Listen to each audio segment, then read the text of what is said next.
What's going on, everybody? Welcome to a special live stream of JetCast. As always, I'm your host, Pat, and we got a few things that we need to talk about going into the offseason. You would think once the offseason started, the circus would end a little bit, but the team just had their end of season press conferences, and there was not a lot said, I would think, by Joe Douglas and Robert Saleh, but the comments by the players, I think, were really, really eye opening.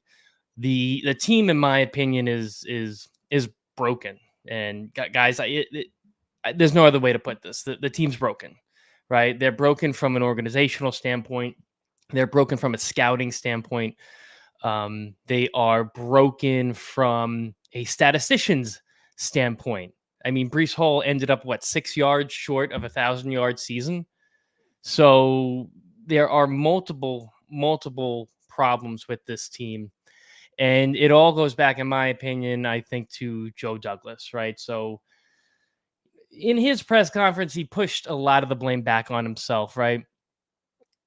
He said that a lot of this is self-reflection. A lot of this is going back through his process and the process with his team and figuring out what exactly was the problem with a lot of their evaluations. And while he doesn't think that the team needs to do a complete overhaul um, of what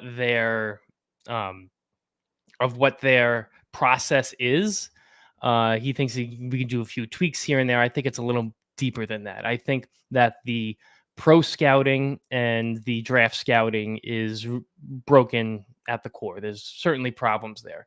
It seems like a lot of the free agents we get either don't work out or get hurt very quickly. And, when you talk about the draft, everybody goes back to the 2022 draft. And while I can give Joe Douglas a lot of credit for picking who we picked, a lot of that I think is fool's gold. And I say that because, Sauce Gardner, Garrett Wilson, JJ, Brees Hall, these were blue chip guys. Maybe not so much JJ, and that's why JJ fell a little bit, but a lot of these were blue chip guys that were on the top of a lot of teams' draft boards. And it wasn't hard to pick them, in my opinion. Everybody, for the most part, had Sauce as their number one corner. Everybody had Garrett as their number one corner.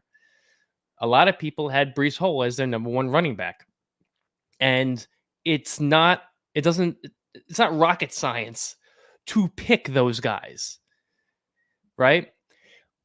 Joe Douglas has not been able in the later rounds to build the core of the team. And that's where championship teams are made. That's where the Ravens and that's where the Steelers get the core of their team, right? That's where Dallas gets the core of their team. It's in those later rounds where you find guys that can develop and that can produce for the team, that can contribute in a meaningful way.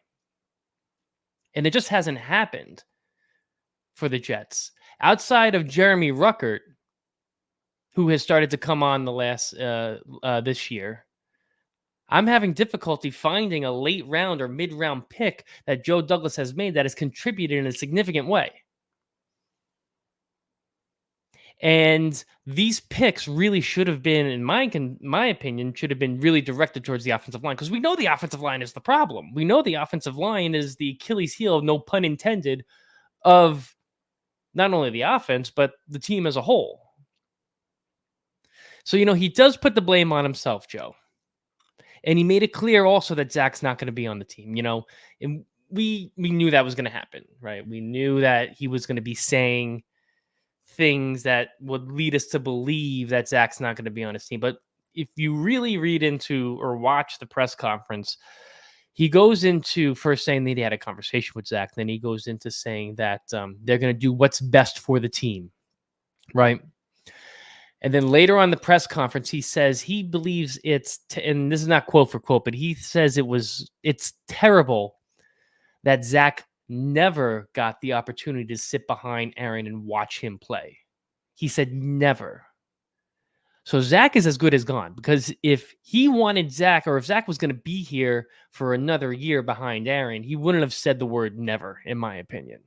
He said he will never get to see Aaron Rodgers play a full season and sit behind him. So Zach's as good as gone.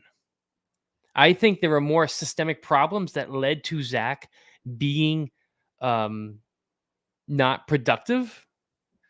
You know, Zach is the type of quarterback that needs a above average offensive line or a great offensive line for him to be average.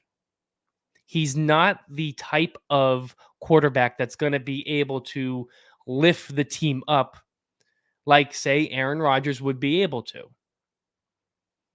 And I'm not sure how, what's going to come of Aaron Rodgers playing. I don't know what sort of, situation or what sort of condition he's going to be in. But, you have to put all your eggs in his basket again, because the whole coaching staff is coming back, including Keith Carter, which was an absolute joke. But when Robert Saleh says that we're not that far off, it's yes and no. It's a loaded statement.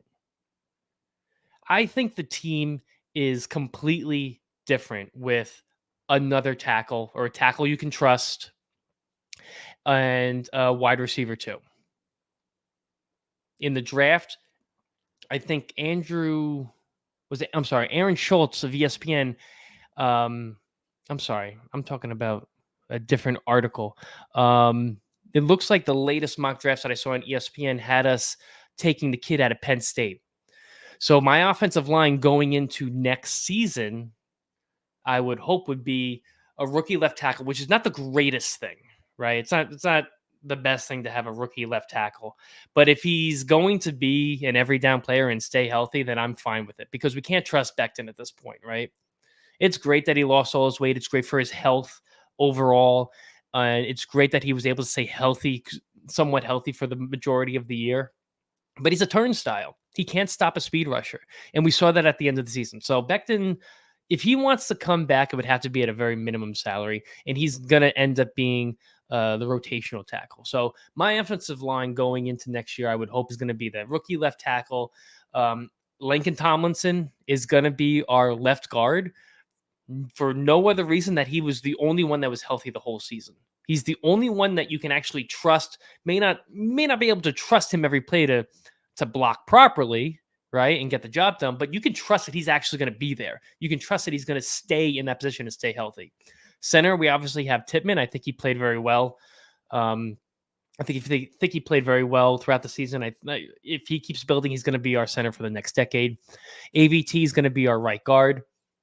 And then hopefully Carter Warren or a free agent pickup for the right tackle position. And I don't want to see at any point AVT move out to the tackle's position again. Moving him out to the tackle spot is why, in my opinion, why he got hurt 2 years in a row. It's not because they were at Denver. It's because he's playing tackle, and he's not an NFL tackle. He played tackle in college and he was okay, but his arms are not long enough. He's not heavy enough. He's a guard. He's a damn good guard at that. But yeah, when Robert Saleh says we're not far off, it is a loaded statement, right? So again, I need a tackle I can trust. I need a wide receiver too. Now, where's that wide receiver going to come from? Could have come from the late rounds of the draft. Like I said, the drafting process for the Jets, I think, is flawed. So I don't trust them to be able to go out and get a wide receiver too in the draft.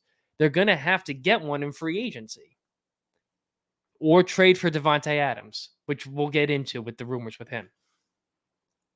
But I think we have Mike Evans, we have Higgins, and I forget who else who's going to someone's going to shake loose in the wide receiver market, and we have to be all over it. If Mike Evans somehow shakes loose from Tampa Bay, which I don't see happening, I said it in the previous video, I back up the Brinks truck for Mike Evans. I would bring him in here in a second. And you know what? Garrett can be wide receiver too at that point, because Mike Evans is established. Lazard would be our wide receiver 3. Lazard, I don't know where his head's at. I don't know what's going on with him. He has to just be so disenchanted by the offense as a whole and by Aaron not being there. So talking about the wide receivers, I think the Garrett Wilson remarks were startling to say the least. I wasn't expecting him to come out as hot, to be completely honest with you, about his opinion of the offense. He kind of threw everybody under the bus. He put them all on notice.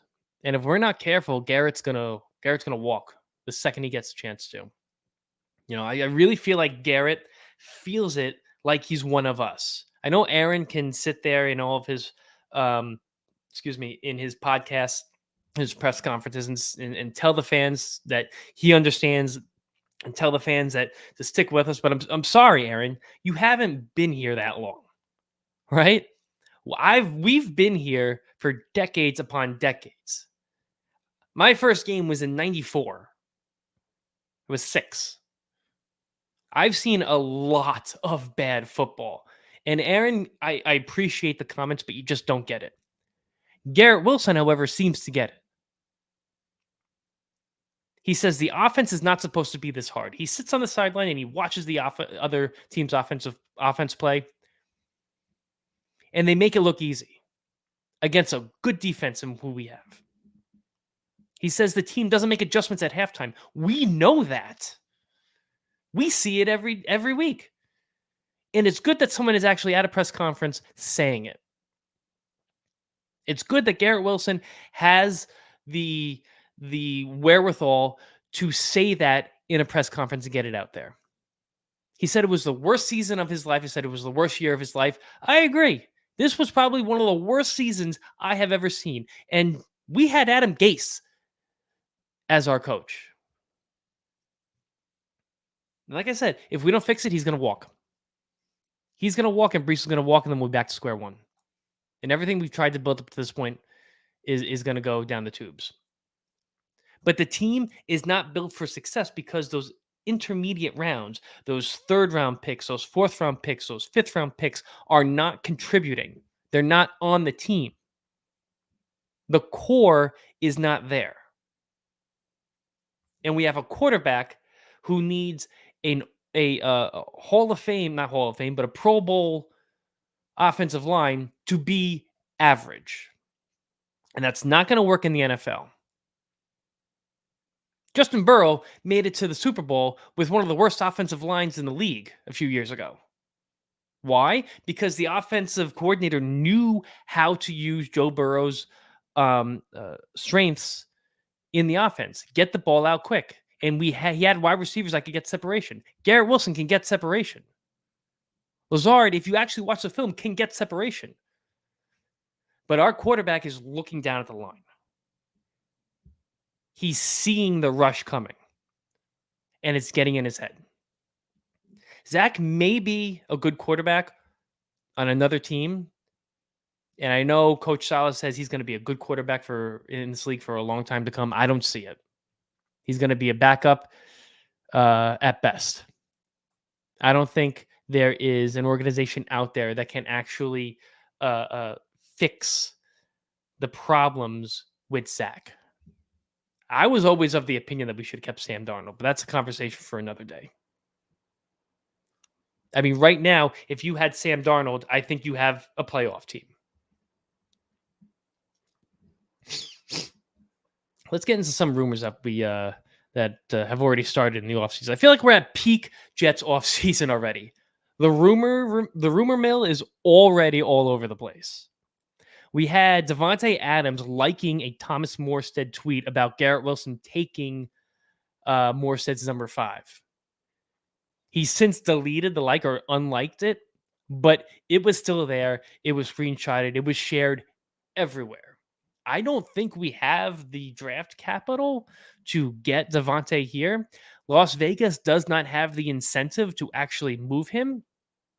And we would have to take on a pretty big portion of that contract while also having nearly $40 million already invested in the quarterback position.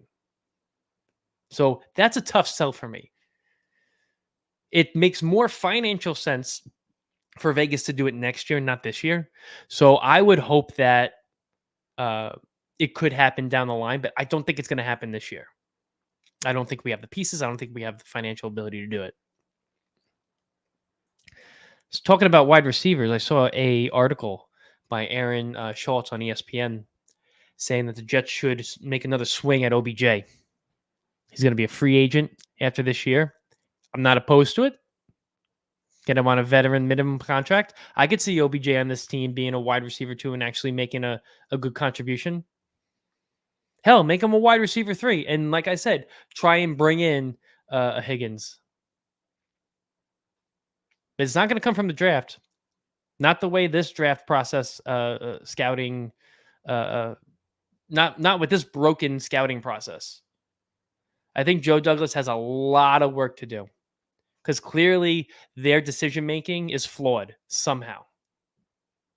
You can hit on those high picks, like I said.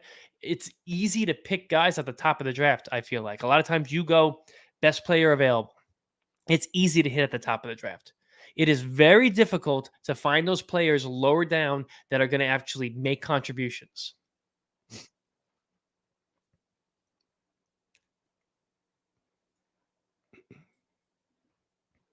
What do I think of Tippmann? I think Tippmann is going to be a. I love Tippmann. I loved the pick when it happened. I know it was between him and JMS that the Giants took. I absolutely love Tippmann. I think he's going to be the center for the next decade. He is fantastic when you get him out in space and you have him pulling. He looks and plays a lot like Mangold. And I think that as long as he stays healthy, we have a good center for the next decade and a half, maybe. I saw a lot of reports that he is really good at calling out the defenses. He's really good at deciphering, where the blitzes are coming from, and I really appreciate that. I think he did obviously have some rookie struggles, but I think that was also because it was just a revolving door of guys in the right guard spot. Right, he never really had that opportunity to build that cohesiveness across the line. I don't think anybody had that ability to make that cohesiveness across the line. But yeah, I love Tippmann. I think Tippmann's going to be really, really good. Yeah, Garrett. I think Garrett's going to be gone. If we don't fix what's happening, if we don't fix the issues on the offense, he's gone in at the end of his contract. He's not going to want to be here. And he said it himself. He's like, it doesn't matter who's slinging it. It doesn't matter who's throwing the ball. The offense is broken because Aaron Rodgers is not playing. Okay? The offense is built around Aaron Rodgers. When Hackett calls in a play, he's calling in 2 plays, and Aaron Rodgers will make the change at the line depending on what the defense is doing. Aaron Rodgers does not like motion. He wants everything to be static so he can see what the defense is doing, and then he can pick which play he wants to audible out of or into. You're going from that to having to go to Zach Wilson and having to do a lot of motion to try and help Zach see whether it's man or zone. And you're only giving him 1 play, right? For the most part. You see times he's audibling out of it, but from what I've seen, he's not really checking out of plays. You're going from a static offense that is dynamic based on what the quarterback sees to a dynamic offense with a lot of motion, and you're trying to help the quarterback as much as you can. And I don't think that system works for many teams. I don't think it's going to work specifically for Zach Wilson. I don't think his internal clock is there. I don't think it was ever there. We saw some good flashes from him, right? I think his best game outside of the Texans game this year was Tampa in his rookie year where they ended up losing because he didn't know to audible out he didn't know to hand the ball off to Braxton Berrios, who would have gone in for a touchdown on that play.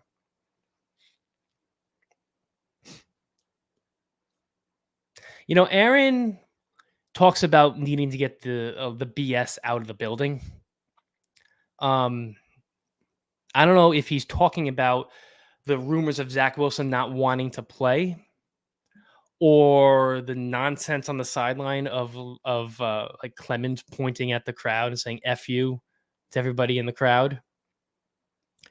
Any of the leaks coming out of the building, but to be completely honest with you, a lot of the drama is kind of started by him because he goes on Pat McAfee every Tuesday. And I'm not saying he can't speak his mind, but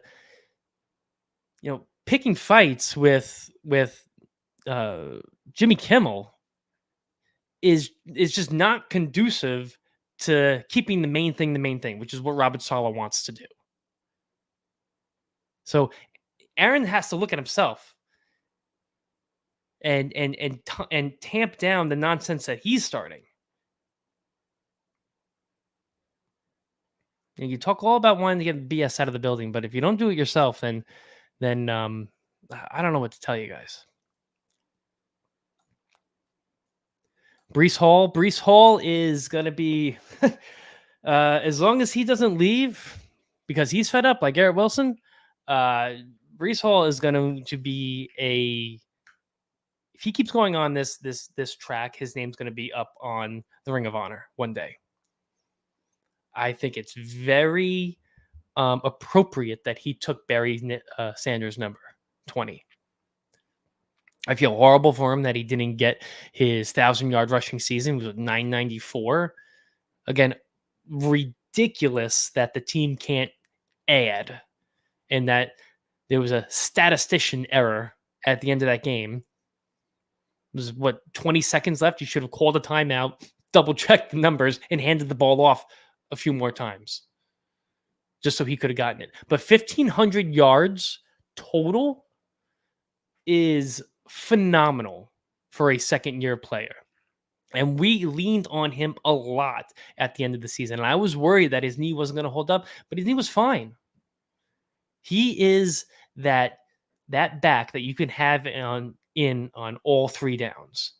A lot of teams try now doing the two-headed or the three-headed monster at running back position. You don't need to do that with Breece Hall. You just need a guy to come in to give him a breather every now and then, which is what Izzy was doing towards the end of the year, which is what Dalvin Cook was here for.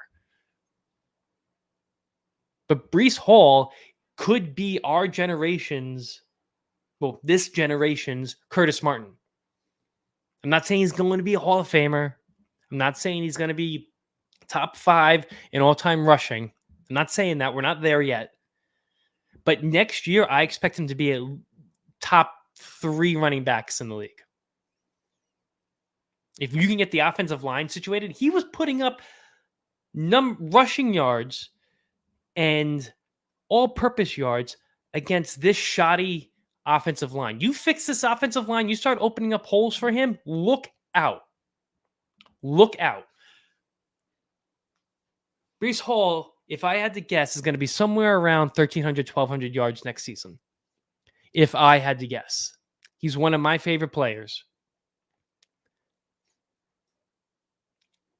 The jerseys, I hate the jerseys. You guys all know that. I can't stand the Adam Gase jersey. I hate the logo. I think it looks like a child drew it on paint, to be completely honest with you. I think it's a joke. I don't like the jerseys. I thought they never should have changed them. If they go back, if the rumor is they're going to make the legacy jerseys the current jerseys next year, which I would love to see. I would love to see a green version of that. My Aaron Rodgers legacy. If they make a home green version of that at a Kelly Green, I'm all for it. And return the logo to this. This should be a logo. There's only 2 acceptable logos for the New York Jets. There's this, and there's the one that they had before the current one. I love this sign here, but I'll get a new one in a second if they change the current logo. These jerseys remind me, and it's going to remind a lot of Jet fans of some of the most inept football in this team's history. We're going to look back on these jerseys, if they change them, which they should. We're going to look back at this time and we're going to see these jerseys and we're just going to remember futility. We're going to remember losing seasons. We're going to remember injuries. And we're going to remember a lot of frustration.